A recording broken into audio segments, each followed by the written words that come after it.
Oda just shocked everyone with Gear 5 Luffy versus the 5 Elders, aka all the Gorosei, at the same time. Yes, I was saying for a while that the situation was looking way too good for the Straw Hats, especially with the arrival of the Giants. Like, it just seemed too easy, and looks like I was right, but oh man, Oda just made it harder than even I was expecting. So make sure to stay tuned for this craziest of crazy chapters. Chill the parking within and smash that like button if you enjoy seeing One Piece reviews like this one and want to keep them coming. Make this the video you join the Nakama if you haven't already by subscribing and hitting that notification bell to turn on all notifications so you don't miss future One Piece reviews and updates. And now without further ado, let's jump into it, spoilers and all. So we left off with Savage Gear 5 Luffy taking on Kizaru and Saturn at the same time, and it looked like he had the better of them, at least temporarily. In his giant form, he held Saturn's bizarre spider head in one hand and Kizaru's entire body in the other. Kizaru especially seems like he's running low on steam, as he was not only sweating but coughing up blood too. Oda illustrated Luffy to look super cool and serious, and a lot of fans, as I saw from the comments, were hyped that Luffy was finally being shown in such a hype and powerful light, me included. It definitely reaffirmed that he's worthy of that Yonko title, and it looks like he could have possibly taken those two on at the same time since Saturn had to call for reinforcements, but I'm getting ahead of myself. First, we gotta mention the fact that a broadcast started last chapter where a recording of Vegapunk was about to tell the world the truth finally. And that insane cliffhanger brings us to this chapter called Obstruction. In a limited cover series, we see Onigashima sinking under the sea towards ancient Wano Kuni. Fitting timing since last chapter Caribou was mentioning the whole ancient weapon Pluton slumbering beneath Wano thing. Wano is definitely on the mind, so something like this makes sense. This chapter starts with the recording. It was made in the past and we see Shaka and other satellites with Vegapunk too.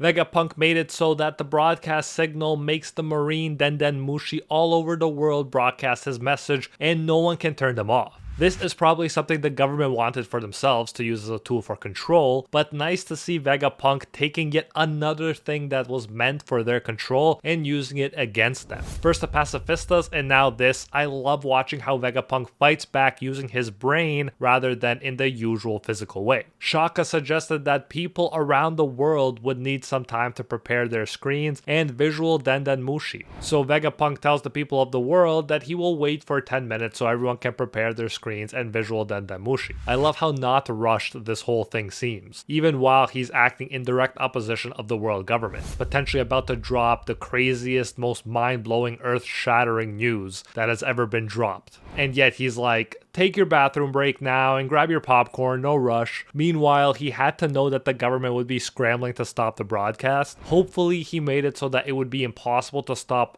period, even if the Gorosei destroyed Egghead Island. Usopp and Nami's group is seeing Vegapunk's message and they're confused about what Vegapunk is doing, and of course, still no news about Zoro, Jinbei, or Brook this chapter. Man, I'm really hoping Oda delivers with the Zoro fight eventually because it has not gotten much hype or attention at all so far, and as a big Zoro fan, I like to see him crushing it. Anyways, we do see Luffy still grabbing Saturn's head. The other 4 members of the Gorosei in Marijoa are talking to Saturn. It seems they use some kind of telepathy and it's probably related to their powers. And I'm curious about what this bond is. One hypothesis is that they all have a related subgrouping of demonic devil fruits. Another may be that rather than each having their own devil fruits, they were granted devil fruit-like powers by Imu's overpowered devil fruit. We'll have to wait and see what's the case, but clearly this type of bond that makes the users capable of telepathy and even summoning the others is not something we've seen before. The rest ask Saturn, is Vegapunk really dead? And Saturn replies, I think so. I saw how Kizaru killed him. The Gorosei accordingly respond that he must have used his death to trigger that broadcast, and probably the source of the signal is in Egghead's Labo phase. Now that's what I alluded to. I'm hoping that it isn't so easy to stop as to just destroy Egghead, but we'll have to wait and see.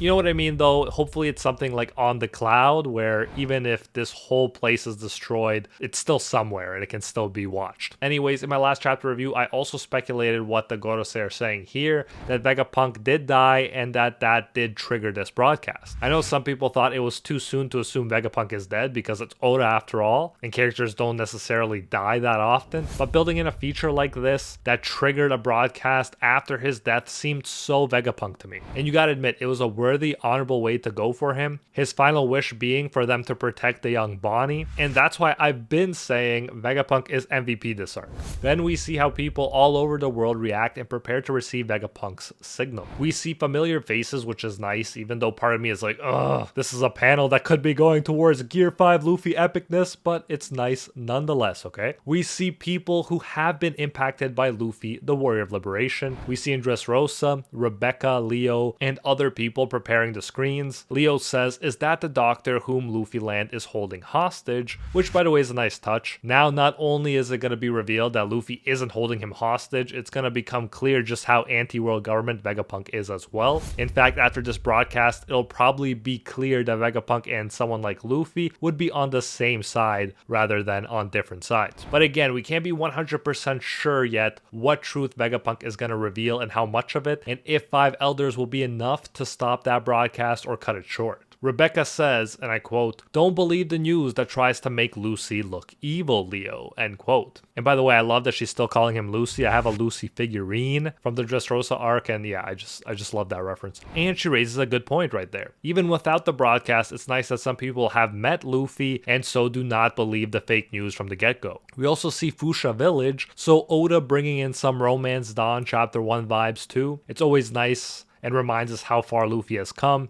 Here, Whoop Slap says that they don't have a projector in the village, so they'll just have to listen to Vegapunk's voice, which I'm sure is enough. I doubt he'll be doing anything crazy with the visuals anyways. We also get to see the World Economy newspaper's headquarters. Vivi is there and she's confused about where Luffy is in this recording because he's supposed to be with Vegapunk after all. Big News Morgan's, always the sharp one, is the one who says that the broadcast must be pre-recorded. And after that crazy Wapol and Vivi running away from the world government scene before, you'll be glad to know that Wapol is still with them too. In Water 7, even though it's night, Iceberg wakes up and tells Genius Secretary Alice to prepare some screens to broadcast Vegapunk's message. Alice proves to be an amazing secretary, saying she's already prepared the screens all over the city. She even calls him President Iceberg to boot. In Kamabaka Queendom, Ivankov is surprised to see Vegapunk's new head. Dragon is thinking about the moment Shaka told him that Vegapunk was about to die. In theory, he probably gave him a heads up about this shocking world announcement, so hopefully Dragon used this time to prepare for it. In my opinion, the revolutionaries have been underwhelming this arc so far, and hopefully they do something big after this earth-shaking reveal of Vegapunk's. Hopefully they have something planned.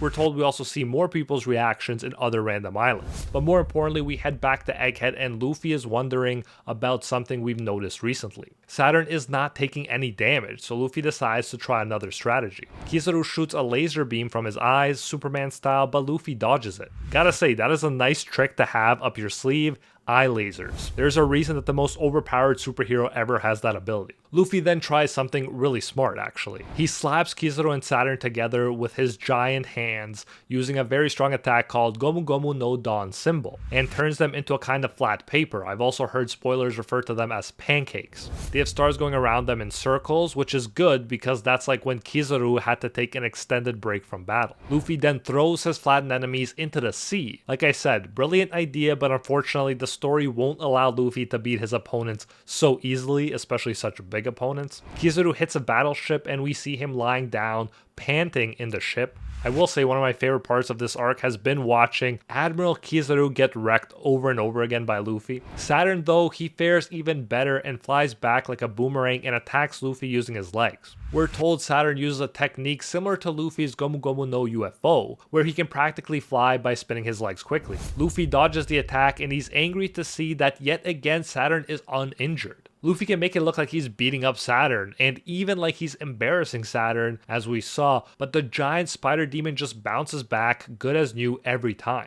Luffy, frustrated, says, "What? Why isn't he taking any damage after all I did?" End quote. There has to be a secret to it because Oda keeps emphasizing this aspect. Then the other Gorosei make contact with Saturn yet again. They say, "Saturn, there's no time. We cannot allow Vegapunk to talk." Saturn responds that he knows and then says the craziest thing. "I shall call you all," meaning he shall summon all of them to Egghead. Black lightning appears again, and the Marines that are seeing what's happening from the ships are in shock, as are we. Saturn then touches the ground, and 4 giant magic circles appear around him, like when he summoned his own demonic form. Huge black flames come up from the circles. We're told Luffy is in shock too. It seems everyone is, with his eyes popping from their sockets. Luffy says, "What are those?" Sanji, carrying Vegapunk's body, observes in shock the black flames that appear where Luffy is fighting. And I'm thinking, wouldn't it just be awesome if Usopp could ruin the circles and cancel the summon, like alchemy circles? But I doubt it would be that easy. Sanji says those things were there back when the Spider Gramps appeared too.